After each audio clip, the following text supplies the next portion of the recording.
A Christian is somebody who realizes that I'm not saved by my works. I'm saved by what Jesus did, him dying on the cross for my sins. And so I trust in him that he died for me and I get to go to heaven.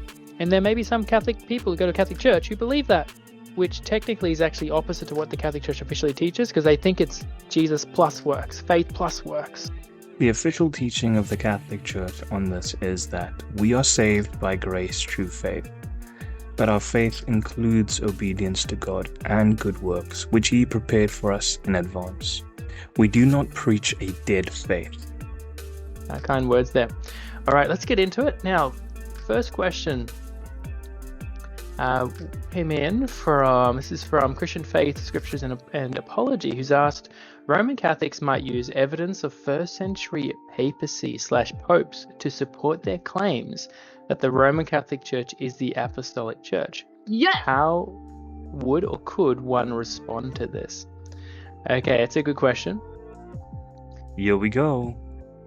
Now, what I would say is, first of all, there's no evidence that there was even a pope or anything like that in the first century. We literally have historical figures from the 2nd century writing about the succession of the bishops in Rome, and that their church holds presidency. There was no singular bishop in Rome, Even today, there are many bishops currently in Rome, but only one sits on the seat of Saint Peter and is referred to as the Patriarch of the West. Catholic scholars will agree with that. There would seem to be a plurality of elders in the local church. Even bishops who lived during the 1st century, like Saint Ignatius of Antioch, makes it perfectly clear that there's a distinction between a deacon, an elder, aka a priest, which is derived from the word presbyteroi, and bishop, which is derived from the word episkopos. And as the early church grew, the bishops delegated more responsibilities to the priests.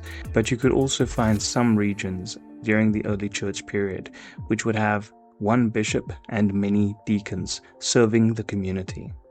Even in Rome, that's how the Bible says that churches should run. If you look at Titus chapter 1 verse 5, it says this.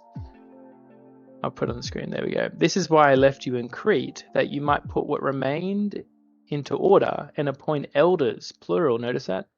One bishop can ordain several priests, in fact. Appoint elders in every town as I directed you. So not a singular elder, but multiple. A plurality of elders is what a local church should have.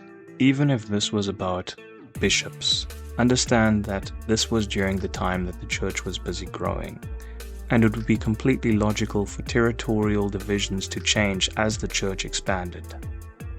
And so therefore, there doesn't seem to be a role of a pope. We don't see it.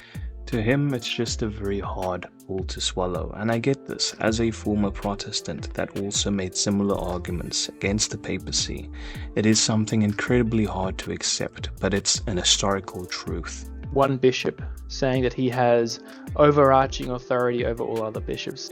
Many bishops in the early church, like Saint Irenaeus, made these claims, and he was never the bishop of Rome. So to say it's just the bishop of Rome that's making these claims is simply false. In an area.